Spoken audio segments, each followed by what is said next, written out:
Ito po yung muhon dito sa dulo. Ayan. So gigitnain lang natin yan. Pero nilamangan ko na. Dito ko na nilagay yung ano, para siguradong hindi tayo lalabas sa muhon. Ngayon dahil dun muna yung ating gagawing ano, bakod, hindi mo natin itutuloy dito. Gagawa tayo ng ibang layout dyan para hindi na masyadong mahaba. Matatanggalan natin to. So hanggang dun lang muna tayo. Gagawa tayo ng ibang butterboard. Pero pag di mo mahangin, yan na yung ano na yan. Kasi nung unang naglagay kami noon, di ba? Dito. Tapos nawala yung hangin. Pumunta dyan. Doon, walang tinatamaan na ano doon? Dahon? Bunga.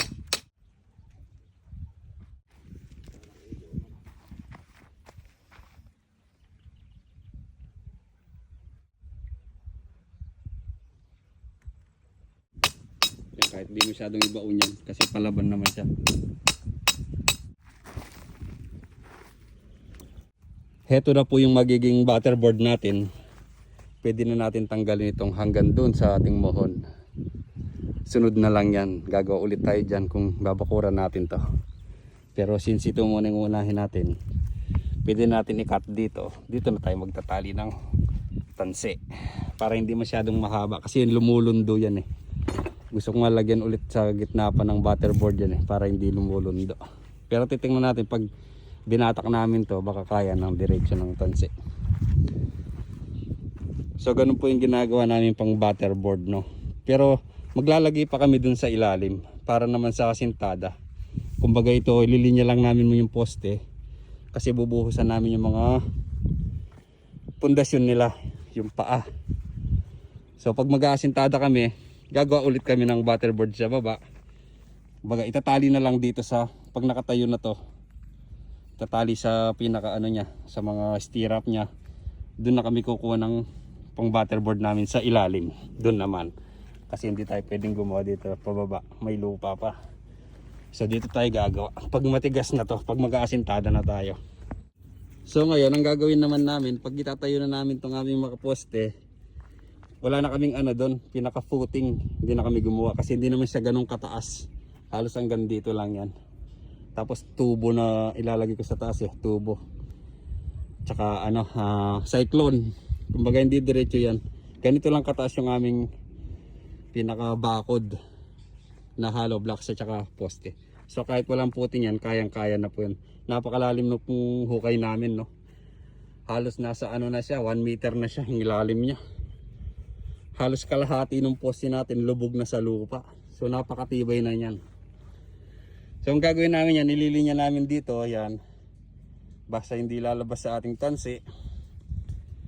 Yan, tapos ano lang namin, didistansya namin ng 3 meters every poste, 300 centimeters po.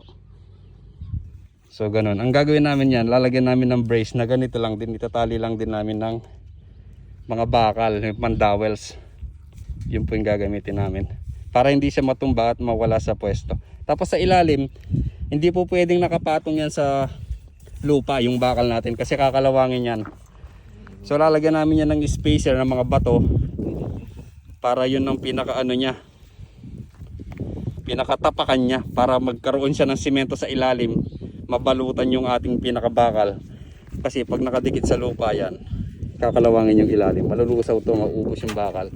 Kaya kailangan namin siyang iangat sa ano. So gagawin namin spacer dito, mga bato-bato lang, yung mga malalaking bato ng mga buhangin, pwede po yan. Kasi bababalot naman yan pag binuhusan ng semento. Importante hindi siya didikit sa lupa, yung ating pinakabakal.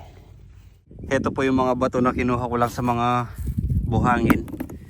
Kahit iba-iba yung ano nyan, di naman pantay yung pagkakahukay, no? May area pa rin na malalim, so ilalagay natin yung malaki-laki. Tapos para hindi gumulong, lalo yung mga malalaki, pupupukin lang para medyo bumaon sa lupa. Para hindi siya gagalaw-galaw yung poste natin. Babaon ng konti sa pinaka lupa. So yan po, pwede po yan. Mga ganito kataas po, okay na okay yung ganito kataas. Mula sa lupa, ito yung bakal natin. So ganun po yung dapat na ano. Yung iba kasi binubuhusan na yan dyan eh. Tapos iaangat lang konti, di ba? Ganun yung ginagawa ng iba. Bubuhusan muna yung hukay, wala pa yung bakal. Tapos ilalagay yung poste. So unti-unti po yung bigat niya, dahil malambot pa yung simento, bababa din siya. Iba rin yung patungan nyo na ng ganito. Sigurado yung pwesto na hindi niya bababa.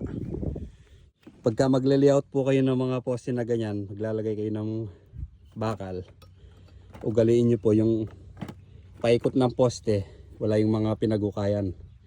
Kasi gugulong yan unti-unti, kakatapak natin eh. So mauhulog doon, no? Hihina yung ating pundasyon pag nalalagyan ng mga lupa. Tapos tanggalin din yung maluluwag, yung mga nahulog na tanggalin din yun.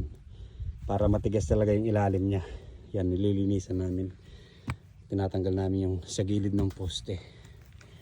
Tapos yan po yung spacer namin, no? Kahit dalawa lang yan, importante nakaangat. Tsaka dahil naka-brace na siya, isa dito, tsaka isa doon, di na yung gagalaw. So pwede na yung buhusan. Nalalay lang pagbuhos. Hindi siya matanggal sa spacer niya. Yan, kahit nakahang yung dalawa, importante hindi nakadikit sa lupa. Yan po. Pero kung gusto nyo ng apat, okay lang din lagyan ng apat. Yung isa kasi hindi nagbabalanse. Mataas yung isa dahil hindi naman pare-parehas yung bato. So yan po, pwede po yan. Importante nakataas sila. Kahit isa nga lang pwede yan eh. At least basta hindi siya natutumba. Importante nakaangat. Dito na kami. Ito na po yung naitayo namin, 11 na poste. Yan, bubuhusan na namin yan. Sunod na to, after Holy Week na. Si Sabado na ngayon, so hindi sila papasok ng Lunes Santo. Isang linggo mababakante, so bubuhusan muna namin to sa ilalim. Yan, nakapwesto na sila. May 11 na poste tayong mabubuhusan ngayon.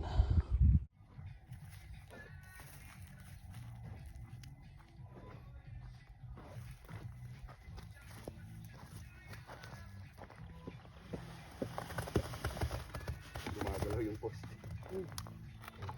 Balance. Dito naman yung pagbubuhos.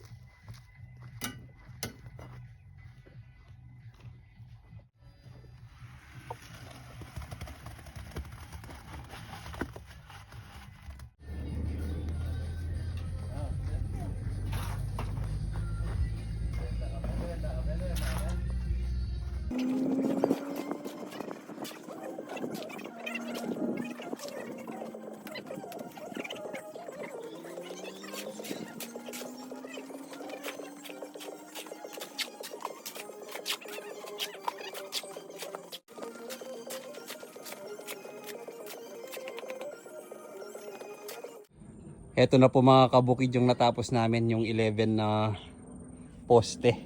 Hinaharangan lang namin ng hollow blocks dyan. Yan, no? Pero tinatanggal din namin para dito may gas siya. Tapos yung sobrang hollow, inasinta namin yung sinipat-sipat na lang namin. So sa ano na ulit to? Sunod na Lunes na ulit. So, mahal na araw na sa Lunes, no? Matetenga tayo ng isang linggo. So yan, at least nakapagbuhos na kami ng ilang poste. Halos nakalahati na dito. Mahigit. Doon na kami yan. Saglit na lang to.